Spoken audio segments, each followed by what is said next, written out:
First fly இன்னைக்கு பண்ணேன். First travel இன்னைக்கு தான் பண்ணேன். நேற்று ஹஸ்பண்டோட பர்த்டே முடிச்சு இன்னைக்கு அப்படியே ட்ராவல் பண்ணி வந்து வீனஸ் கிச்சன்ல பண்ணிட்டு இருக்கேன். ஸோ என்ன சொல்ல வரேன்னா, என்ன இன்னைக்கு ரொம்ப ஜாம் ஆகுது. இது கிடைச்சி 3ஆம் தேதி ஆகும்போது நான் என்ன நினைச்சேன்னா, ரெஸ்டும் ஆயிடுச்சு, ஷாப்பிங்கும் ஆயிடுச்சு, கோவிலும் போயாச்சு. லிஸ்ட் பெருசா போய்கிட்டு இருக்கு. என்ன ஒரு வருத்தம் அப்படின்னா, கேரளால ஒர்க் பண்ணிட்டு இருக்கேன். என் அப்பாவை போய் பார்க்க முடியல கோட்டையில.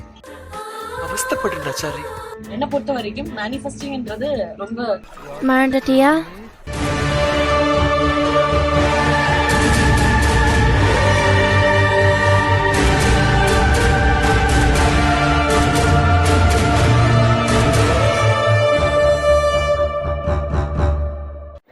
ஸோ 2025 ஃபர்ஸ்ட் ட்ராவல் நான் இன்றைக்கி பண்ணுறேன். ஏர்லி மார்னிங் ட்ராவல்ஸ் எனக்கு எப்போவுமே ரொம்ப பிடிக்கும். ஏன்னா நம்ம வீட்டிலேருந்து கிளம்பி ஏர்போர்ட்டுக்கு போகிறதுக்கும் கொஞ்சம் டிராஃபிக் கம்மியாக இருக்கும், ஒரு ஃப்ரெஷ்னஸ் இருக்கும். ஏன்னா நல்லா தூங்கணும் நைட்டு. அப்புறம் வந்து அந்த கார்கோஸ் எல்லாம் போகும் இல்லையா, ஃப்ளைட்டில் லக்கேஜ் எல்லாம் ஏற்றுறது பார்க்குறதுக்கு ஒரு அழகு, ஃப்ளைட்ஸ் அந்த நைட்டில் அந்த லைட்டோட நிற்கிறது பார்க்குறது ஒரு அழகு. எனக்கு அந்த எமிரேட்ஸ் ஃப்ளைட்டில் ட்ராவல் பண்ணுறது ரொம்ப பிடிக்கும். ஒரே ஒரு வாட்டி ட்வைஸ் துபாய் போயிட்டு வரும்போது தான் நான் அதில் ட்ராவல் பண்ணியிருக்கேன். திருப்பி எப்போ பண்ண போகிறேன்னு தெரியல, இன்டர்நேஷ்னல் ட்ராவல். அப்புறம் இன்றைக்கி என்னோடய ஃப்ளை வந்து ஸ்பைஸ் ஜெட் கூட தான் நான் போக போகிறேன். ஸ்பைஸ் ஜெட் ரொம்ப நல்ல ஃப்ளைட்டு தான் கம்பேரிட்டிவ்லி. ஒரு சேஃப் ட்ராவலாக இருக்கணும் அப்படின்னு வேண்டிக்கிறேன். அதே மாதிரியே இந்த விண்டோ சீட்டு நான் கேட்டு வாங்கி உட்காருவேன். ஏன்னா எனக்கு அந்த டேக் ஆஃப் லேண்டிங் எல்லாம் பார்க்குறது ரொம்ப பிடிக்கும். அந்த க்ளவுட்ஸ் எல்லாம் எவ்வளோ அழகாக இருக்கும் இல்லையா. ஸோ இந்த வாட்டி ஒரு ஸ்மூத்தான டேக் ஆஃப்,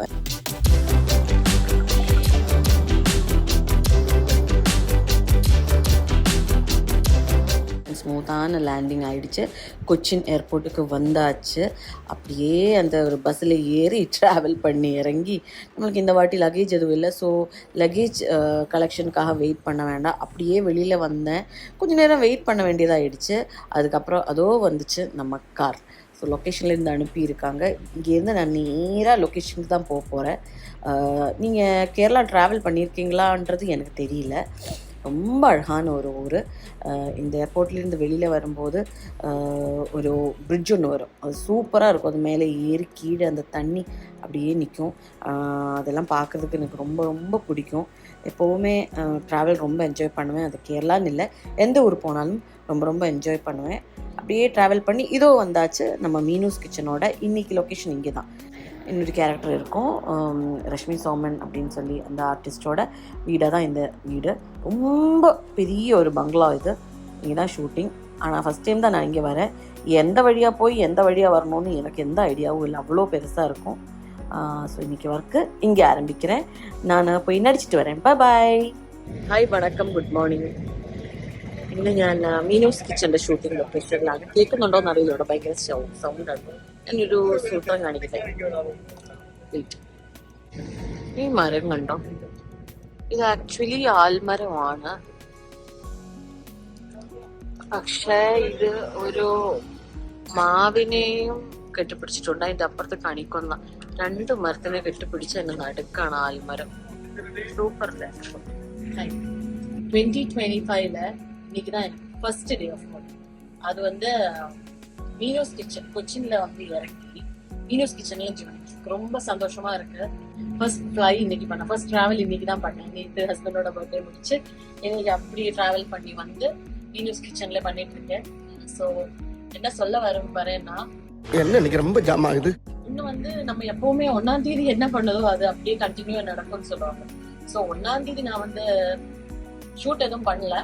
மைண்ட்ல வந்து ஒரு என்ன சொல்றது, கொஞ்சம் இன்னைக்கு ரெஸ்ட் கிடைச்சா நல்லா இருக்கும், கோவில் போனோம் அப்படியெல்லாம் நினைச்சேன். கொஞ்சம் போய் பர்ச்சேஸ் எல்லாம் பண்ணி எனக்கு பிடிச்ச மாதிரி இருந்தேன். 1ஆம் தேதி. 2ஆம் தேதி வந்து என் ஹஸ்பண்டோட பர்த்டே. ஐயோ இன்னைக்கு ஒர்க் வர வேண்டாம், இன்னைக்கு ஹஸ்பண்ட் கூட இருக்கணும் அப்படின்னு விரும்பி செகண்ட் டேயும் எனக்கு அந்த இது கிடைச்சிச்சு. 3ஆம் தேதி ஆகும்போது நான் என்ன நினைச்சேன்னா, ரெஸ்டும் ஆயிடுச்சு, ஷாப்பிங்கும் ஆயிடுச்சு, கோவிலும் போயாச்சு, லிஸ்ட் பெருசா போய்கிட்டு இருக்கு. பர்த்டேயும் கொண்டாடிட்டு இன்னைக்கு ஒர்க் வேணும்னு ஆசைப்பட்டேன். சோ நம்ம ஆசைப்பட்டபடியே அந்த மேனிஃபெஸ்டிங் சொல்லுவாங்க, இறைவன் நம்மளுக்கு அப்படியே இன்னைக்கு நான் நல்லா அழகா காலையில 3 o'clock எழுந்திரிச்சு சாமி கும்பிட்டு ஃபிளைட் ஏறி கொச்சின் வந்து இன்னைக்கு மீனூஸ் கிச்சன்ல ஜாயின் ஆயிட்டேன். என்ன ஒரு வருத்தம் அப்படின்னா, கேரளால ஒர்க் பண்ணிட்டு இருக்கேன். அப்பாவை போய் பார்க்க முடியல கோட்டையில. அவஸ்தப்படுறாச்சாரி. கண்டினியூஸா 10th வரைக்கும் ஒர்க் சொல்லிட்டேன்.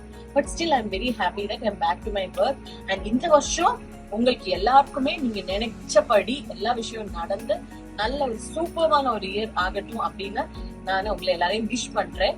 அதே மாதிரியே என்னையும் நீங்க விஷ் பண்ணுங்க.